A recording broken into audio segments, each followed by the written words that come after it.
I'm standing in the ruins of Tokyo. That's what this is like. It's blowing my mind that this was once the largest city in the world.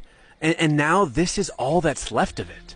What the hell happened here? This was the capital of one of the wealthiest and most technologically advanced empires in human history, covering almost all of Southeast Asia at its height. Who were the people who lived here, and what happened to them?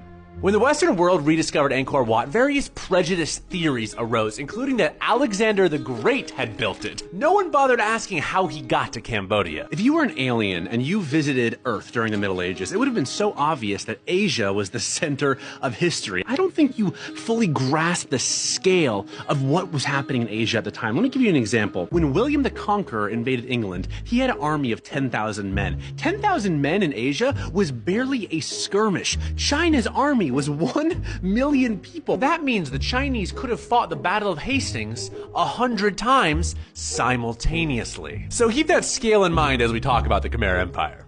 The Khmer Empire was born in 802 AD when King Jayavarman II declared himself universal ruler and god king. Now this wasn't just fluff. For the next several hundred years, the Khmer people would worship their king as a living god. The rapid success and growth of the empire was largely due to what archaeologists call hydraulic cities. These cities were so advanced, we're still not totally sure how they worked. Angkor sits in the unforgiving jungles of northern Cambodia. During the monsoon season, heavy rains fall almost daily, but for the rest of the year, it's dry as a bone. In response to this, Angkor built the most advanced water management system in history up until that point. The entire city was connected by canals with water levels and angles calculated precisely. They could move water at will to areas that needed it and divert it away from those that didn't. The cornerstone of this system was a series of man-made reservoirs. I'm actually standing on one right now. The Westbury Reservoir was the largest man-made structure on Earth until the industrial era. Fun fact, you can't actually see the Great Wall of China from space, but you can see this reservoir. These reservoirs filled up during the wet season and allowed folks to still grow crops during the dry season. And the most important benefit of all this was that they could harvest rice 4 times a year as opposed to the usual 2 times or even just 1. The rice enabled massive population growth, and the population growth enabled more construction. This virtuous cycle of growth led to Angkor becoming likely the largest city in the world in the 13th century. And the same hands that built this, the hands of peasants wanting to appease their god king, the hands of captured slaves,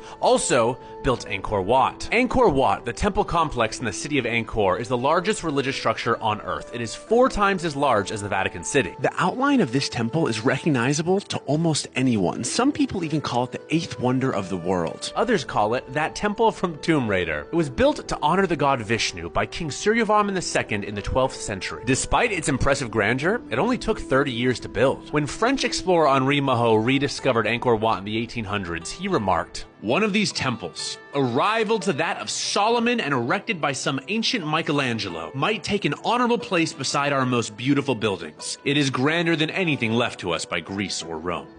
And let me tell you, it really is magnificent. But there's another temple here that's equally beautiful and may contain a poignant message. That's the temple of Bayon. Bayon was built by the man many consider to be the Khmer Empire's greatest king, Jayavarman VII. According to legend, Jayavarman VII was a devout Buddhist. Because of his religious beliefs, early in life he refused to fight for the throne or even take up arms against invaders. But after the Cham people from modern-day Vietnam sacked the city of Angkor, Jayavarman had a change of heart. He gathered together a great army and invaded the Cham people in vengeance. He built this temple almost as a commemoration of this victory. Now, the borders of the Khmer Empire included modern-day Thailand, Cambodia, Laos, Vietnam, and even parts of southern China. Jayavarman presided over the height of the Khmer Empire when it was wealthiest and most powerful. He changed the official state religion to Buddhism and built Bayon as a Buddhist temple. It's one of the coolest things I've ever seen. I actually like it a little more than Angkor Wat, to be honest. There are these amazing, beautiful heads that are just staring out at you,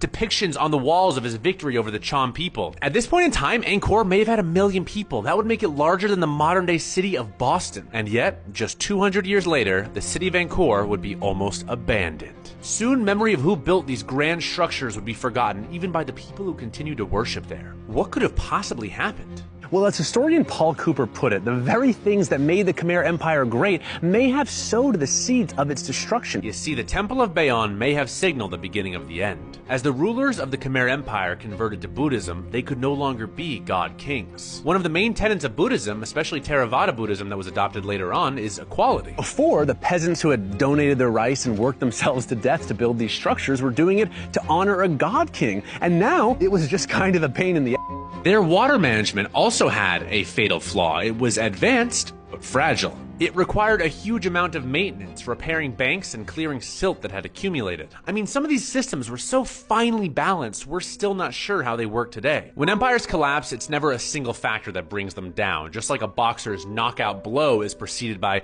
dozens of weakening punches. As the state's control weakened, foreign invaders attacked the Khmer, particularly the Siam in modern-day Thailand. They invaded and sacked the city of Angkor, but Angkor had been sacked before and always recovered.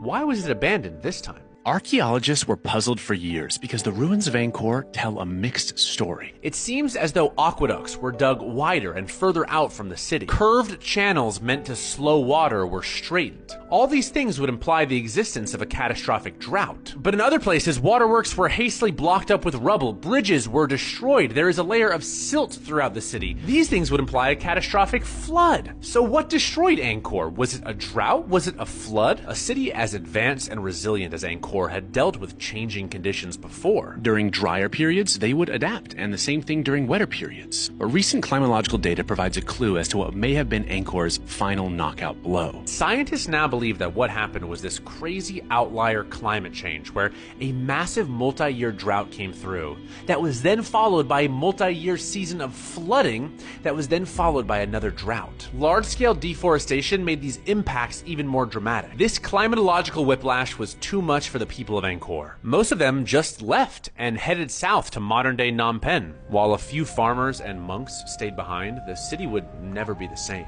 The largest city in the world pretty much wiped off the map. It's important to remember that Angkor Wat wasn't just a side project of an eccentric empire. It was the crown jewel of the largest city on Earth. If you would have told them what would happen to their beloved city, they would probably laugh in your face. After all, when the Khmer Empire fell, it was twice as old as the United States is now. They probably thought it would have lasted forever. So one day, tourists could be staring up at the Empire State Building, looking in amazement, wondering, who built this and why?